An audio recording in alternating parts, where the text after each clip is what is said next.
के स्थापना दिवस के जो कार्यक्रम चल रहे हैं उसके अंतर्गत आज नोएडा विधानसभा का सक्रिय कार्यकर्ता सम्मेलन जोरदार सम्मेलन यहाँ पर आयोजित किया गया है। इसमें आप सबका जोश जो पूरे प्रदेश में सबसे ऊपर नोएडा रहता है वो दिखाई दे रहा है। इसके लिए आप सबको मैं बहुत जगह से सबसे करता हूँ। इस कार्यक्रम के मुख्य अतिथि मुख्य वक्ता हमारे क्षेत्रीय अध्यक्ष है भाई सत्येंद्र सिसोदिया जी, महानगर अध्यक्ष साथी भाई महेश चौहान जी, सम्मानित पदाधिकारीगण, उपस्थित प्यारे भाइयों बहनों, और यहाँ नोएडा में इतनी गहरे कार्यक्रम नोएडा की बहुत बड़ी ताकत है और ये नोएडा को पूरे प्रदेश में जो आज जाना जाता है उसकी आधारशिला है। तो मैं जो यहाँ के सभी सम्मानित सभी सदस्यगण हैं, ताकत है, इन सबको पुनः बहुत बहुत अभिवादन करता हूँ। पार्टी में साधारण सदस्य की आस्था रखते हैं वो है, और जो पार्टी में संघर्ष करने के लिए मेहनत करने के लिए अपने आप को प्रेरित करते हैं, अपने आप को प्रस्तुत करते हैं, वो सब सक्रिय सदस्य हैं। तो आज ये उनके सम्मेलन है और पार्टी ने उन्हीं कार्यकर्ताओं को और अधिक आगे सक्रिय करने के लिए और पार्टी की जो उपलब्धियां हैं, पार्टी का जो ध्येय है, पार्टी का जो भारत को 2047 तक विकसित राष्ट्र बनाने का जो ध्येय है उसको पूरा करने में आप सब लोग पूरी भूमिका अदा करें। उसके लिए ही सम्मेलन आयोजित किए गए हैं। हर विधानसभा में ये 8 और 9 तारीख में सारे पूरे प्रदेश में इस तरह के कार्यक्रम आयोजित किए जा रहे हैं और उसी के लिए कार्यक्रम यहाँ पर आयोजित किया गया है। तो ये आप सबको, वैसे तो आप सब लोग बहुत ज्ञानवान हैं, सब जो है मीडिया सोशल मीडिया और सबसे जुड़े रहते हैं, इसलिए सब उपलब्धियां सब जानकारियां आपको हैं, लेकिन फिर भी कुछ चीजों को दोबारा रिपीट करने का, चर्चा करने का ये काम हमको सबको ये कहा गया है। तो उसको हम संक्षेप में आपके सामने रखेंगे कि किस प्रकार से जब हम स्वतंत्र हुए उस समय यहाँ पर कांग्रेस को शासन करने का अवसर दिया गया और कांग्रेस ने जिस प्रकार से शासन किया उस सबको सब लोग जानते हैं कि उन्होंने किस प्रकार से एक राष्ट्रवाद को महत्व नहीं दिया, बल्कि उन्होंने जातिवाद को, संप्रदायवाद को ज्यादा महत्व दिया।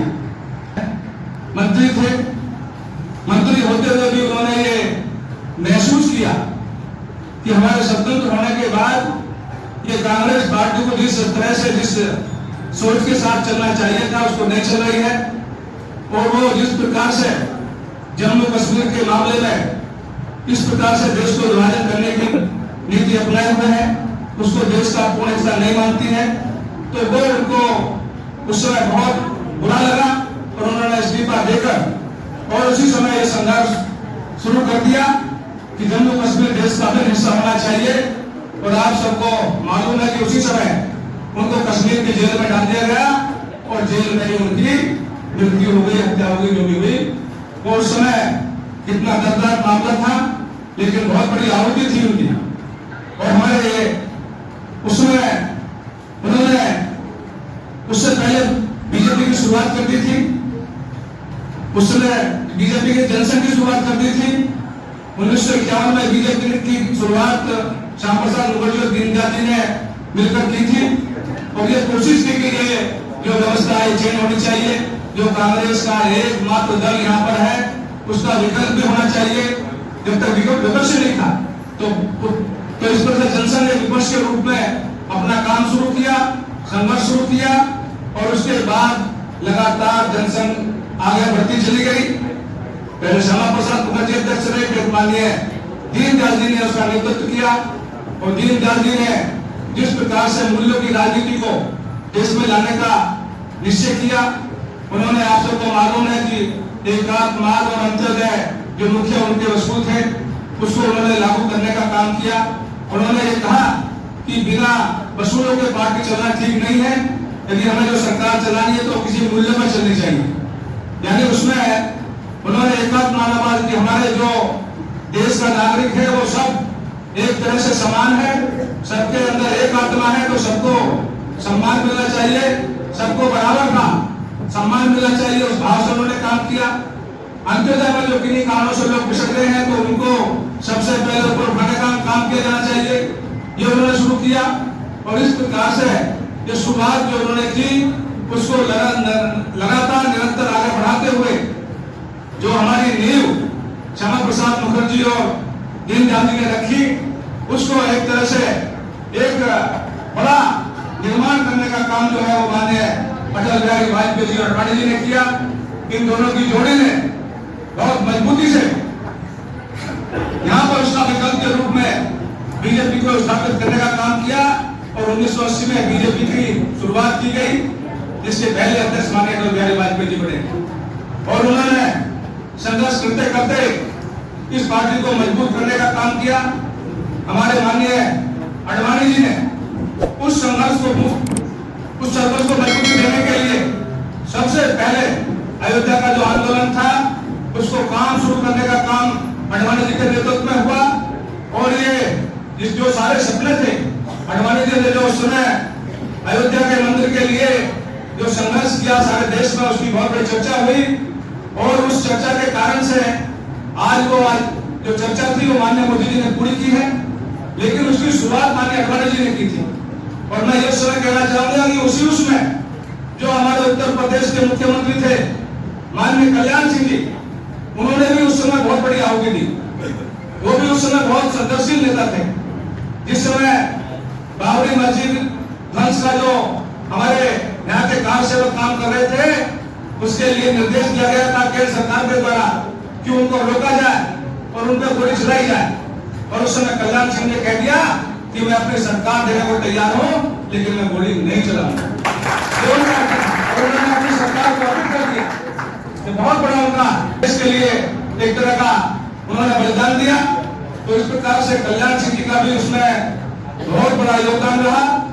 लेकिन उस योगदान को मूल जो रूप दिया गया वो अब आगे 500 साल के संघर्ष के बाद वो माननीय मोदी जी ने दिया। और आपके राम मंदिर का निर्माण करके संघर्ष को पूरा करने का जो सपना था, इसलिए हम उन सभी को, अडवाणी जी को, उनकी टीम को, अटल जी को और अपने कल्याण सिंह जी को और अब इस समय मोदी जी को हम बहुत हृदय से धन्यवाद करते हैं कि उन्होंने देश की सांस्कृतिक धरोहर के लिए इतना बड़ा कार्य किया है। इसकी यहाँ देश में नहीं सारी दुनिया में चर्चा है। तो इस प्रकार से जो उस समय अटल अडवाणी जी के द्वारा जो काम नींव बढ़ाई गई थी उसको आज मोदी जी ने सर्वोच्च स्थान तक पहुंचाने का काम किया है। आज भारत एक दुनिया की बहुत बड़ी ताकत के रूप में बढ़ रहा है। पहले भारत को बहुत हे और बहुत हीन देश के रूप में लोग देखते थे। उनको बहुत सारे लोग विप्लवात्मक जी को बता रहे थे कि वो भी विदेशों में काफी जाती रही है। और जब विदेशों में जाती थी तो जब वो नाम लेते थे कि भारत से आए तो बहुत हेय दृष्टि से उनको देखते थे। लेकिन आज भारत के लोग जहाँ भी जाते हैं उनको बहुत मान सम्मान के रूप में देखा जाता है। उनको देखा जाता है कि बहुत बड़ी ताकत वाला देश आज है। सम्मान सारे दुनिया में बढ़ रहा है। आज जो भी सर्वे आते हैं उनमें मोदी जी दुनिया के जो सबसे ज्यादा लोकप्रिय दुनिया के नेता हैं उसमें मोदी जी का नाम आता है। आज राष्ट्रपति उनको अपना सबसे प्रिय दोस्त कहता है। हालांकि आज जो टैक्स की बात चल रही है अपनी जगह पर अपने देश के भले के लिए सब काम करते हैं। उसमें भी आगे क्या फाइनल युद्ध में क्या होगा ये आगे देखना पड़ेगा। हमारे में भी ये बुद्धिमान लोग कम नहीं है। ये भी कुछ ना कुछ बुद्धि का इस्तेमाल करके इसका रास्ता निकालेंगे और इनको ध्वस्त करने का काम करेंगे, ऐसा मुझे पक्का विश्वास है। इस प्रकार से नेताओं ने सांसद जी भी आपके बीच में आ गए हैं, उनका भी स्वागत है। पहुंच चुके हैं। आइए साहब आइए। सांसद और सारे उत्तर प्रदेश का सबसे